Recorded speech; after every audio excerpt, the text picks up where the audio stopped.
Hello दोस्तों, welcome to P stock analysis. हम देख रहे हैं निफ्टी का चार्ट, उसके बाद हम देखेंगे बैंक निफ्टी का चार्ट, दोनों के इंट्राडे के लेवल्स और कुछ स्टॉक्स जो कल या आने वाले दिनों में एक अच्छा मूवमेंट हमें दे सकते हैं। अब तक हमारा चैनल अगर आपने सब्सक्राइब नहीं किया है तो हमारे चैनल को सब्सक्राइब करिए। अगर ये वीडियो आपको पसंद आता है तो लाइक करना ना भूलें, शेयर करिए अपने फ्रेंड्स और फैमिली के साथ। और ये वीडियो एक एजुकेशनल पर्पज़ के लिए बनाया जा रहा है, तो कोई भी ट्रेड लेने से पहले अपने फाइनेंशियल एडवाइज़र से ज़रूर राय लें। वीडियो को पूरी तरह देखें ताकि आप एनालिसिस अच्छे से समझ पाए। तो जैसे कि हमने कहा था, कल एक ड्रैगन फ्लाई डोजी कैंडल बना था कल के ट्रेडिंग सेशन में, यानी कि 29 नवंबर में, और आज 30 नवंबर उसका फॉलोअप बाइंग हमें देखने को मिला। ऊपर की तरफ हमने 324.65 का लेवल हिट किया है 17,000 के ऊपर, तो एक बढ़िया फॉलोअप बाइंग आते हुए दिखी। लेकिन दोपहर के सेशन से एक जो सेलिंग प्रेशर है वो बनता हुआ दिखा और निफ्टी ने फिर से एक बार जो पिछला कैंडल था उसी के बीच में क्लोजिंग दिया है, यानी कि ऊपर के लेवल से निफ्टी में सेलिंग प्रेशर अभी भी नज़र आ रहा है। तो कल अगर निफ्टी में वीकनेस दिखता है तो डेली चार्ट पे हम जो देख पा रहे हैं, जो अगर आज का लो ब्रेक होता है तो लगभग 16,931 के नीचे अगर निफ्टी ट्रेड करना शुरू करता है तो पहला सपोर्ट जोन हमें यहाँ नज़र आ रहा है 16,780 से 16,800। तो ये पहला सपोर्ट जोन रहेगा। अगर ये लेवल ब्रेक होता है तो उसके बाद जो सपोर्ट जोन हम देख पा रहे हैं, हमने बार बार जो डिस्कस किया है, वो रहेगा 16,700 से लेकर 16,750 का लेवल। तो ये लेवल्स एक बढ़िया सपोर्ट की तरह एक्ट कर सकते हैं। अगर ऊपर की तरफ हम देखें तो रेजिस्टेंस जोन जो रहेगा, पहला रेजिस्टेंस जोन रहेगा 16,150 के 150 से 170 के अराउंड। और अगर ये ब्रेक होता है तो ऊपर की तरफ जो रेजिस्टेंस हम देख पा रहे हैं वो है 17,220 से 17,240 के अराउंड अगला रेजिस्टेंस हमें नज़र आ रहा है। तो इंट्राडे के लेवल्स भी देख लेते हैं।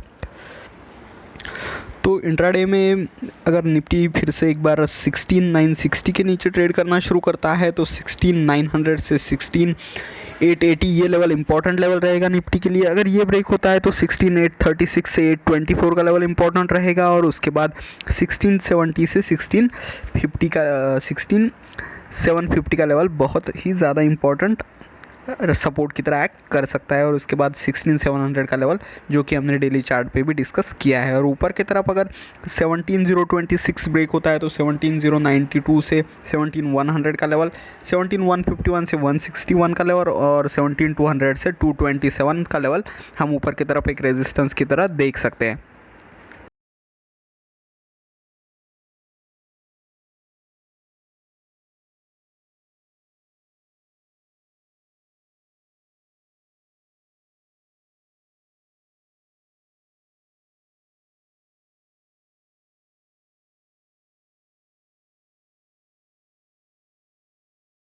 फिफ्टी से लेकर 35,900 के आसपास नज़र आ रहा है, और ऊपर 35,970 से लेकर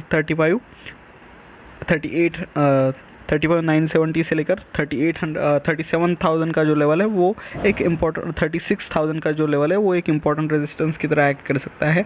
अगर ये ब्रेक होता है तो ऊपर की तरफ हम 36,300 तक का जो लेवल है वो देख पाएंगे। अगर वीकनेस हमें दिखता है, जो कि हम एक्सपेक्ट कर रहे हैं कि और वीकनेस शायद नज़र आए, तो हमें जो पहला सपोर्ट जोन वो लग सकता है, वो लगेगा 35,500 के अराउंड। अगर ये लेवल ब्रेक होता है तो अगला लेवल 35,350 से 370 के अराउंड नज़र आएगा। अगर ये ब्रेक होता है तो फिर हम नीचे की तरफ 35,200 तक के लेवल्स देख सकते हैं। अगर इंट्राडे की बात करें तो 35,644 के ऊपर हमें 35,721 का लेवल एक रेजिस्टेंस की तरह एक्ट करेगा। उसके बाद 35,823 से 35,911, 36,025 से 36,100 जो हमने डेली चार्ट पे भी डिस्कस किया है। इसके ऊपर 36,227 से लेकर 36,291 और 36,406 से 36,481 ये ऊपर की तरफ के लेवल्स रहेंगे। नीचे की तरफ अगर 35,644 का लेवल ब्रेक होकर नीचे की तरफ और ट्रेडिंग हमें मिलता है तो 35,439 से 409, 35,345, 35,251 से 35,219, 35,157 से लेकर आगे, और 35,028, 34,969 ये एक सपोर्ट जोन की तरह एक्ट कर सकते हैं। पहला जो स्टॉक हमारे रडार पर है वो है गोदरेज प्रॉपर्टीज़। गोदरेज प्रॉपर्टीज़ में हमें काफ़ी वीकनेस नज़र आ रहा है। पिछले 3 ट्रेडिंग सेशन से स्टॉक निगेटिव ही क्लोजिंग दे रहा है। तो आज स्टॉक में 3.17% का निगेटिव मूवमेंट रहा। स्टॉक ने लो बनाया है 1960। तो हमारा जो जोन है, इसी जोन सपोर्ट जोन में स्टॉक ने एक टेस्ट कर लिया है। अगर कल स्टॉक में फिर से एक बार वीकनेस दिखता है तो हम जो पहला टारगेट देख सकते हैं, स्टॉक ने आज क्लोजिंग दिया है 1996 का।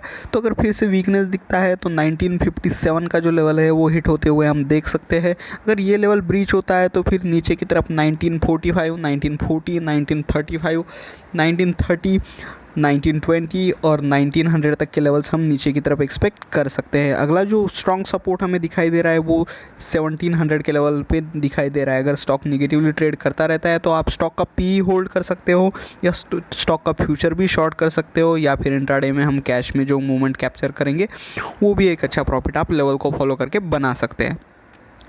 अगला स्टॉक है बजाज ऑटो। ये भी हमने निगेटिव साइड में यानी शॉर्ट साइड में चुना है। बजाज ऑटो में काफ़ी दिनों से सेलिंग प्रेशर हमें दिख रहा है। लगभग स्टॉक में एक निगेटिव रैली ही चल रही है।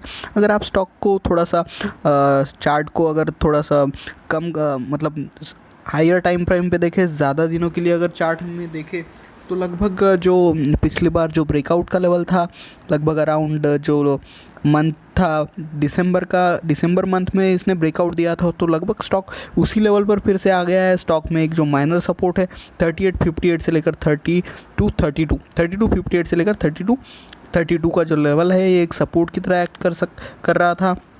तो आज स्टॉक ने 3223 का लो बनाया है।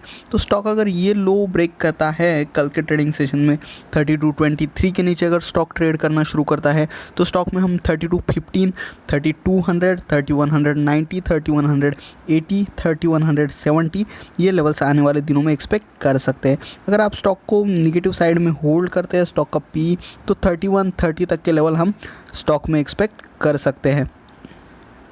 अगला जो स्टॉक हमारे रडार पर है वो हमने लॉन्ग साइड में चुना है, यानी कि इस स्टॉक में हम पॉजिटिव मूवमेंट एक्सपेक्ट कर रहे हैं। स्टॉक का अगर स्ट्रक्चर आप देखें तो स्टॉक में अराउंड 8779 से 8859 के अराउंड एक सपोर्ट जोन था, उसको ब्रेक करके स्टॉक ने नीचे की तरफ ट्रेड किया और अब स्टॉक फिर से एक बार ऊपर जाने के लिए तैयार है। आज जो कैंडल है वो लगभग एक हैमर कैंडल बना है। कल के कैंडल का एक फॉलोअप बाइंग हमें देखने को मिला। तो कल अगर स्टॉक फिर से एक बार 8745 के ऊपर ट्रेड करना शुरू करता है तो स्टॉक में हम 8760, 8790, 8800, 8820, 8840, 8860 और 8880 से लेकर 8859 तक के लेवल एक्सपेक्ट कर सकते हैं। अगर ये भी जोन ब्रेक होता है तो ऊपर की तरफ और रैली हम एक्सपेक्ट कर सकते हैं, जो कि 9040 से लेकर 9117 तक हमें रैली इस स्टॉक में नज़र आ सकती है। अगला जो स्टॉक हमारे रडार पर है वो है फर्स्ट सोर्स सॉल्यूशंस। ये भी 171 से लेकर 175 का जो जोन था एक सपोर्ट जोन की तरह एक्ट कर रहा था स्टॉक में। उसको ब्रेक करने के बाद स्टॉक ने फिर से उसी जोन को नीचे के लेवल से टेस्ट किया है। 155 का हाई बनाया है। तो कल अगर स्टॉक इसके ऊपर ट्रेड करना शुरू करता है तो स्टॉक में हम 173, 175 ये लेवल एक्सपेक्ट कर सकते हैं। अगर 175 का लेवल ब्रीच होता है तो ऊपर की तरफ 177, 180, 182 से लेकर 185 तक के लेवल इस स्टॉक में एक्सपेक्ट किए जा सकते हैं। एक पॉजिटिव मोमेंटम बन रहा है, लेकिन मार्केट में जो मूवमेंट चल रहा है वो निगेटिव चल रहा है। तो इस स्टॉक को ट्रेड करते वक्त अपने स्टॉप लॉस को स्ट्रिक्ट रखिए और जैसे ही स्टॉक ऊपर की तरफ ट्रेड करता है तो अपने स्टॉप लॉस को कॉस्ट टू कॉस्ट शिफ्ट कर लीजिए, यानी कि आपका जो नुकसान है वो बच जाएगा। वोलेटिलिटी के कारण अगर आपका स्टॉप लॉस हिट होता है तो भी आप लॉस नहीं करेंगे। अगला जो स्टॉक है वो भी लॉन्ग साइड के लिए चुना है हमने, नवीन फ्लोरिन। तो अगर स्टॉक कल एक बार फिर से 3780 के ऊपर ट्रेड करना शुरू करता है तो स्टॉक में हम 3790, 3800, 3810, 3820, 3845 ये लेवल्स आने वाले दिनों में एक्सपेक्ट कर रहे हैं। अगर 3845 का लेवल भी ब्रेक होता है तो ऊपर की तरफ हम 3860, 3870, 3880 और 3900 तक के लेवल एक्सपेक्ट कर सकते हैं। तो हमने जो आपको निफ्टी, बैंक निफ्टी और स्टॉक्स में लेवल बताए, अगर आप उनको स्ट्रिक्टली फॉलो करते हैं तो एक अच्छा प्रॉफिट आप शायद बना पाएंगे। Thank you for watching video. Have a profitable week ahead. Have a profitable day tomorrow. Good night. Take care. Bye bye.